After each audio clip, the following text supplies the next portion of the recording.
Sejam bem-vindos, este é O Tema é Direito, um programa do curso de Direito do Centro Universitário Franciscano. Mande, por gentileza, as suas sugestões de pauta para direito@unifra.br, que na medida do possível nós atenderemos a sua solicitação e assim temos feito com inúmeros e-mails que temos recebido. Meu convidado de hoje, Dr. Júlio César Alzani, advogado, seja bem-vindo, Júlio. Muito obrigado, eu agradeço desde logo o convite a você e toda a produção e quero lhe dizer que estar aqui hoje, falar de educação e direito é realmente muito instigante e ao mesmo tempo um desafio. Esse tema educação e direito, educação como direito, é um tema que tem uma historicidade, não tem uma tradição. Queria te ouvir um pouquinho a título introdutório sobre isso, Júlio. Sem dúvida nenhuma, nós podemos dizer que educação genericamente é tudo aquilo que, apto a transformar alguém, pode ser ensinado. Pode ser ensinado pelo guarda de trânsito, pode ser ensinado pelo pai ao filho. Todos temos, de modo geral, uma tarefa de educadores. Mas a educação formal, esta, ocorre a partir da escola. E a escola é considerada o que se diz tipicamente hoje como o triunfo da modernidade. Ou seja, educação e escola são formas sinônimas de um mesmo processo, ou seja, o processo ensino e aprendizagem. Nesse contexto, nós situamos a ideia de escola no século XVIII, final do século XVIII, essa ideia de escola que nós temos hoje, essa ideia de escola que segue o modelo dos presídios, da indústria, dos galpões, dos hospitais, essa ideia de escola do panópticon, para relembrar um autor bastante conhecido, que é Michel Foucault, que tem algumas obras excelentes, né, como O Vigiar e Punir, Microfísica do Poder, onde ele aborda esse aspecto. Essa escola tradicional que nós conhecemos, considerada hoje o triunfo da modernidade, essa escola tradicional nasce a partir da experiência prussiana, na Europa, para educar soldados, para educar os seus cidadãos, para formar pessoas aptas a defender aquilo que se considerava na época como sendo o reino, um império. Daí se entender que a escola nasce a partir da ação dos déspotas esclarecidos. A escola vai avançar na medida em que a Europa importa esse modelo, a França napoleônica, alguns países da América Latina e da América do Norte, especialmente os Estados Unidos, a escola vai ganhando essa conformação que nós temos hoje e vai evoluindo no sentido de se tornar uma instituição da sociedade. Vejo que a partir da história das instituições e da estruturação do Estado Nacional, a escola teve um papel fundamental. Eric Hobsbawm, em uma excelente reportagem chamada... essa reportagem foi feita por Antônio Polito, chama-se O Novo Século, foi editada em 2009 pela eBooks. Essa reportagem mostra, a partir da ideia da construção do Estado Nacional, como a escola foi um ente propagador dos símbolos do território, da ideia de Estado Nacional e fortaleceu essa estrutura tal como nós a encontramos hoje. Então veja que em pouco mais de 2 séculos e meio, a escola realmente acompanhou e conciliou os seus interesses e conformou os seus interesses com o interesse do Estado Nacional. E o Estado que se afirmou e que tomou conta da vida dos cidadãos, apropriou-se da escola para que com isso ele pudesse manter o seu jugo sobre os cidadãos. Agora, o Estado, independente da sua Constituição, né, numa perspectiva mais liberal, mais social e talvez agora mais, né, democrática, dependendo do Estado, ele sempre teve na escola, queria te ouvir um pouquinho sobre isso também, uma das suas bases de Constituição. Eu acho que, né, nessa tua primeira fala a gente consegue captar isso. Tu vê isso como em alguma medida, um elemento constituidor do próprio Estado? Sem dúvida nenhuma. Se no início a escola serviu para o fortalecimento dos chamados déspotas esclarecidos, a partir do momento que a escola se consolida como instituição, muitos líderes políticos, especialmente Napoleão Bonaparte na França, se apropriam dessa ideia de escola para gerar o seu Estado-nação. Gerar e depois gerir, dando ao Estado-nação os seus símbolos. E isso é importante na medida em que nós não nos conformamos apenas com um território e com um povo, mas nós precisamos de símbolos, nós precisamos de meios de coerção e de coesão para manter esse Estado nacional. E a escola é o órgão propagador. Se nós olharmos um pouco atrás, na história recente do Brasil, todos os dias, em algum canto desse país, nós cantávamos o hino nacional antes de entrar na aula.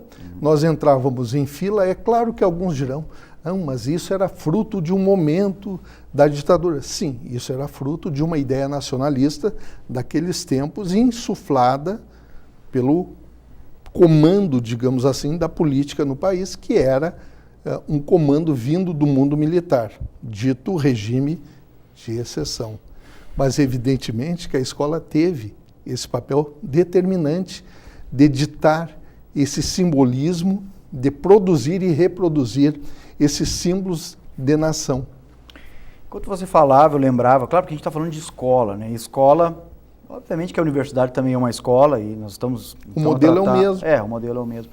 Eu lembrava, enquanto tu falava, de um livro, de um clássico do Jacques Verger, Cultura, Ensino e Universidades na Idade Média. E essa é uma obra muito interessante porque ela acaba estabelecendo uma espécie de vinculação entre o momento político de uma determinada sociedade e o modelo de ensino daquela sociedade. Tu consegues estabelecer uma espécie de conexão entre uma coisa e outra? Especialmente no Brasil. Eu costumo dizer que o Brasil é um museu a céu aberto. Tudo o que outras nações passaram há 100, 120, 150 anos, o Brasil de alguma forma reproduz no presente. Quando nós olhamos, por exemplo, qual é o grande debate hoje? Escola sem partido. É possível uma escola sem partido? Penso eu, modestamente, que não. Na medida em que eu digo que eu não quero professores ligados a um tipo de pensamento, eu já estou partidarizando a escola. A escola, na verdade, deve imperiosamente ser um espaço aberto para todas as opções. Outro exemplo clássico dessa limitação é a recente decisão do Supremo Tribunal Federal quanto ao ensino confessional, obrigatório ou não, na escola pública. E isso é um debate que ainda está iniciando. É um debate que vai ocupar muito espaço na mídia. Precisamos de aulas de religião ou não? Eu acredito, é uma convicção pessoal, que sim, que isso faz parte do imaginário, faz parte da interação entre escola e sociedade e que nós realmente podemos abrir esse espaço de uma maneira democrática, para quem quiser. Ah, mas isso vai ser caro, vai ser difícil de controle. Nós havemos de achar uma maneira. Mas creio eu que na escola pública, tal como já ocorre nas escolas confessionais privadas, a religião tem que ter o seu espaço, seja qual for. O espiritismo, a umbanda, o cristianismo, através das suas variantes evangélicas, pentecostais, neopentecostais, católicos, todos, luteranos, metodistas, enfim, a abertura deve ser total. E me parece que foi, ainda que por margem pequena, o que decidiu o Supremo Tribunal Federal em relação à ideia de educação religiosa confessional na escola pública. Agora, como um expert, né, da área aí, dessa relação entre educação, direito e tal, inclusive vou deixar para o segundo bloco que a gente trate um pouco mais aprofundadamente sobre essa vinculação necessária entre educação e direito. Mas como é que tu vê o processo educacional brasileiro? Assim, tu vê ele em evolução, tu vê ele estabilizado, tu vê ele numa descendência? Porque nós tivemos vários educadores nesse país, né? Isso é fato. Então, queria te ouvir um pouquinho sobre isso. É outro campo minado, mas interessante. Agora mesmo há um debate que vai mais ou menos paralelo à questão da escola sem partido, que é do educador especialmente, né, de esquerda, que todos nós reverenciamos, Paulo Freire. Tá? Há movimentos de resistência em relação à ideia de educação de Paulo Freire, de ler o mundo. Mas nós precisamos abstrair essa questão, deixar de lado a questão puramente ideológica e entender o processo freiriano de ensino destinado à educação de adultos. Veja que, quando a gente olha alguns conceitos sobre educação, nós ainda trabalhamos as ideias de Durkheim. Émile Durkheim, pai da sociologia, de 1911, quando ele dizia que a educação é uma ação dos adultos preparados sobre um grupo de jovens ainda não preparados para que haja uma inserção social a partir dessa ação. Então, nós trabalhamos ideias que remontam quase um século atrás, no momento. Essas ideias estão ficando, se não ultrapassadas, pela modernidade e pela pós-modernidade, pelo menos colocadas em xeque. Acho que é válido como doutrina, como estudo, sem dúvida, mas nós precisamos compreender que o mundo atual ele está mudando rapidamente, muito rapidamente. E essas mudanças acarretam, sem dúvida nenhuma, uma nova perspectiva. Por exemplo, em sala de aula nós podemos utilizar o laptop, podemos utilizar o telefone celular ou podemos utilizar o iPad como recurso? Eu penso que sim. Já experienciei isso, embora desafiador para o professor, mas mudar a perspectiva daquela aula que se torna um monólogo, em que o aluno não tem participação, para uma aula participativa, é um grande desafio. Então, estas questões que disputam espaço entre a sala de aula tradicional e uma sala de aula aberta são questões momentosas e que nós teremos necessariamente que enfrentar, principalmente no ensino do direito. O ensino do direito, que nos leva a exaustivas horas de leitura, pesquisa, escrita, também está hoje sob ataque, no bom sentido, de que nós precisamos realmente ir além da sala de aula. Como diria o personagem do Peter Sellers em Muito Além do Jardim, precisamos descobrir um outro mundo que a gente às vezes pensa não existe, mas ele está aí e está nos desafiando. Nós estamos vivendo um momento de transformação no ensino jurídico hoje. Vamos deixar para falar isso no segundo bloco, porque eu acho que a gente tem muito o que enfrentar e avançar nessa seara. Pode ser, Júlio? Claro. Então fique conosco, nós já retornamos, não saia daí, é super rápido.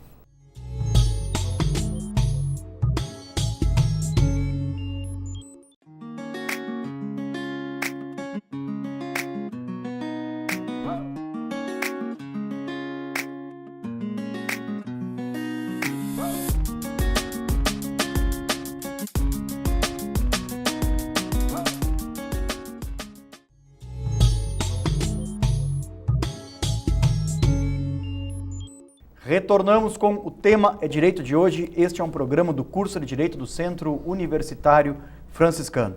Como é tradicional na abertura do primeiro bloco ou do segundo, eu sempre tenho feito referência ao fato de que você pode mandar e-mails para direito@unifra.br e indicar suas sugestões a convidados, a temas específicos, por óbvio, todos eles relacionados ao mundo jurídico, porque esse é o foco central deste programa.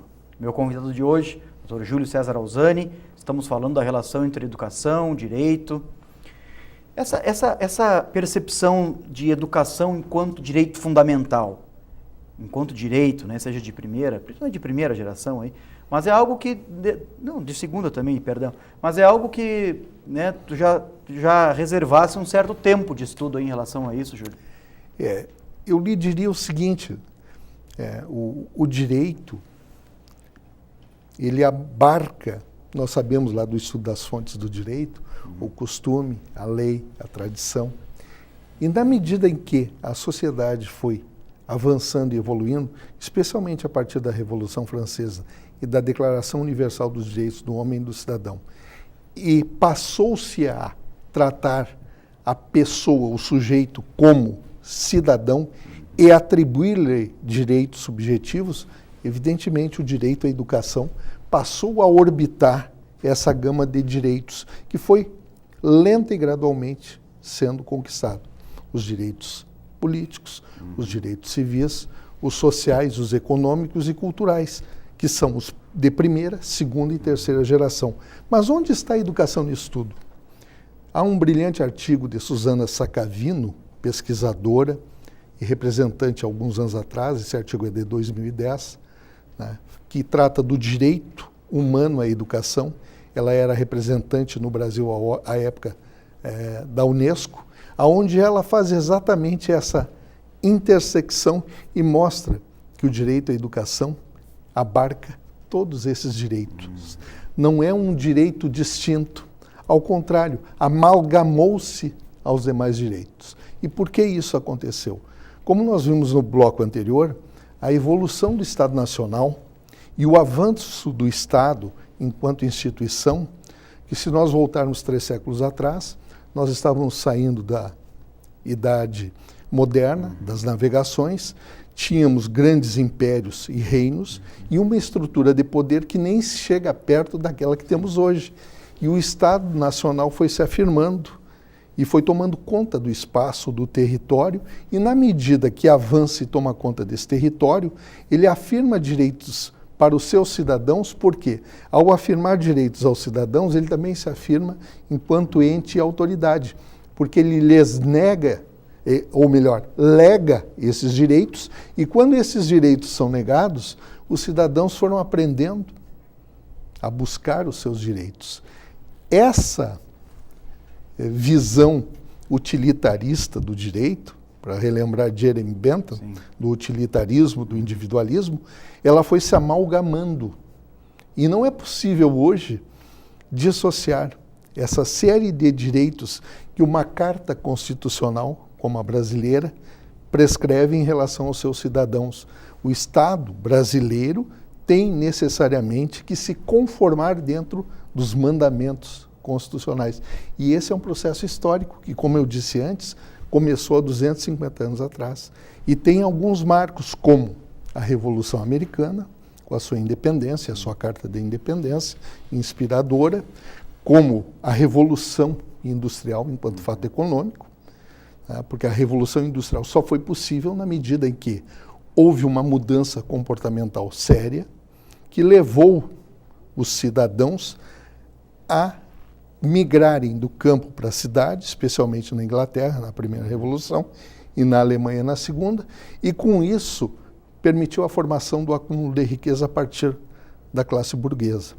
A mesma história e estrutura de classe que nós vemos hoje sendo reportada deu origem a esse processo simbiótico de que as massas precisavam incorporar-se à sociedade e ao mercado de trabalho. O que vem primeiro, o mercado ou a sociedade? Quando nós olhamos um pouco atrás na educação, no Rio Grande do Sul, especialmente a partir de Júlio de Castilhos, que plasmou toda a doutrina do pensamento positivista puro, né, de Augusto Comte, o Júlio de Castilhos criou o que se chama castilhismo, em termos históricos, e a educação tinha um fundamento. A educação era vista como propulsora do processo de desenvolvimento. Já a ideia positivista foi dar ao Estado a primazia na educação básica e entregar a educação de segundo nível, de nível médio hoje, para as instituições particulares.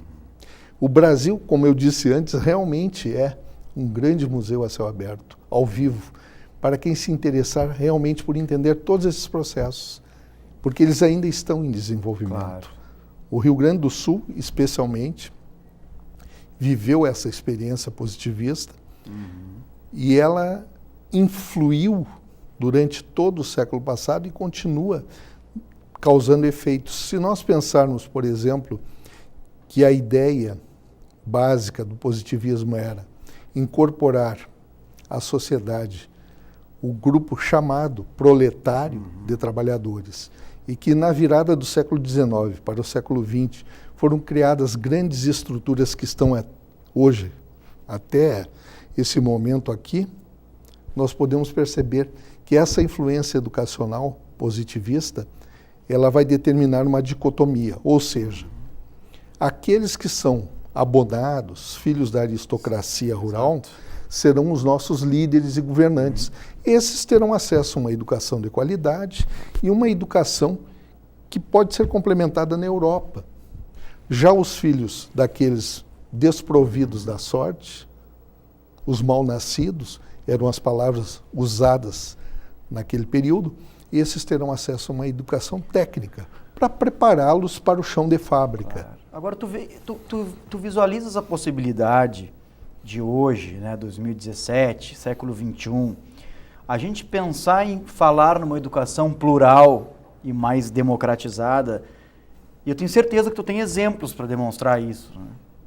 Como, por exemplo, né, esse procedimento das ações afirmativas no ensino público. Sem dúvida nenhuma. Nós estamos avançando, mas os avanços são consistentes e interessantes. Quem fala em ação afirmativa fala necessariamente de política de cotas. Absolutamente indispensável para que nós resgatemos um grupo étnico que foi durante muito tempo prejudicado por essa política elitista. Por essa relação entre educação e positivismo que você mencionava antes, inclusive. Veja que no Rio Grande do Sul isso fica mais claro, né? Quando Castilhos chega ao poder, morre cedo, aos 43 anos, lega ao Borges de Medeiros a estrutura de poder do partido chamado Partido Castilhista Republicano Rio-Grandense, né? O PRR. Isso. Em contrapartida, a disputa era com o pessoal dito liberal. Aqui no Rio Grande do Sul teve essa particularidade, né? Chimangos e maragatos, né? Sendo de um lado chimangos, ligados ao Borges de Medeiros, apelidado de Antônio Chimango. Né? Temos um livro célebre que brinca muito com isso. Então você vê que o Borges implementa uma política progressista. Ele pegou as ferrovias que estavam na mão de empresas estrangeiras e unificou-as. Tornou rede ferroviária, ou melhor, viação férrea do Rio Grande do Sul, que depois o Getúlio ia transformar em rede ferroviária nacional. Mas isso já lá no mandato dele como presidente brasileiro na década de 50. Pois o Borges implementou rodovias, ferrovias, hidrovias, criou a Faculdade de Agronomia e Veterinária em Porto Alegre, na URGS, e lá nessas faculdades de Agronomia e Veterinária foi criada uma escola de capatazes. Sim. Uma escola, então, para os filhos da elite gaúcha, para as faculdades, e uma escola para os menos aquinhoados da sorte, para que tivesse mão de obra qualificada para servir, para aprender a fazer. Essa é a dicotomia da educação positivista e da sua influência aqui no Rio Grande do Sul, e que é saliente até hoje. Isso vai ultrapassar o século, todo o século XX, e nós temos dois exemplos bastante interessantes aqui em Santa Maria, quando da instalação da Universidade de Santa Maria, esse foi o primeiro nome, que depois passou a ser federal, o FSM, quando então nós tivemos em 60 a criação por decreto da nossa Universidade Federal, que depois criou uma escola agrícola, em 1963, com essa mesma perspectiva, e uma escola técnica industrial em 67. Essas duas escolas vêm a lume, elas aparecem exatamente com esse papel de mão de obra técnica para a formação de gente para o chão de fábrica, de gente para a agricultura. Esse processo todo coincide com o processo de modernização da agricultura no Brasil. Nós temos uma chamada Revolução Verde, implementada no pós-guerra, e o Brasil, que era um país onde a agricultura era tocada com a força humana e dos animais, o carro de boi e o cavalo, essa agricultura, de repente, recebe injeção de capital para financiamento, precisa se modernizar dentro dessa perspectiva da divisão que houve no mundo de tarefas o Brasil recebeu, como a Argentina e o Uruguai, até pela sua tradição, a tarefa de ser celeiro do mundo. E o Brasil abraçou isso. E essa influência americana, através dos convênios MEC e USAID, célebres convênios, que começaram a partir da influência americana em 52 e 53, assim que resolvidos os problemas urgentes da Europa, se voltou para a América Latina. Essa mão de obra toda brasileira precisava de treinamento para operar máquinas, como, por exemplo, os tratores, as entaipadeiras que começaram a chegar, as máquinas ceifadeiras, né, as colheitadeiras que nós conhecemos hoje, elas existiam em reduzidíssimo número. Todo o trabalho, por exemplo, de colheita de arroz era feito por equipes. Né? Até há algumas expressões que não são muito conhecidas do público, mas que eu relato aqui, até porque vivi em certa medida isso, Sim. nas minhas origens. Meu pai era um pequeno agricultor que plantava arroz, então se tinha lá uma equipe que fazia as taipas com pás, havia uma outra equipe encarregada de puxar a água, que era feito a partir da energia gerada pela queima da lenha. Agora, impressionante, né, o corte transversal desse tema, né? A gente deu uma... Né, foi para rumos políticos, foi para rumo da sociologia, Então, eu queria te agradecer muito pela presença aqui, Júlio. Realmente, assim, faltou tempo para a gente enfrentar tudo que precisava, né? Mas nós vamos dar jeito aí de fazer um outro programa, quem sabe, para a gente dar continuidade a essa conversa, porque realmente foi muito interessante. Eu queria agradecer a tua presença, dizer que as portas do programa, da universidade aqui estão sempre à tua disposição. Muito obrigado, foi um grande prazer. Eu que agradeço. Fique ligado, fique conosco e fique, né, observando os próximos programas da TV Unifra. Até a próxima!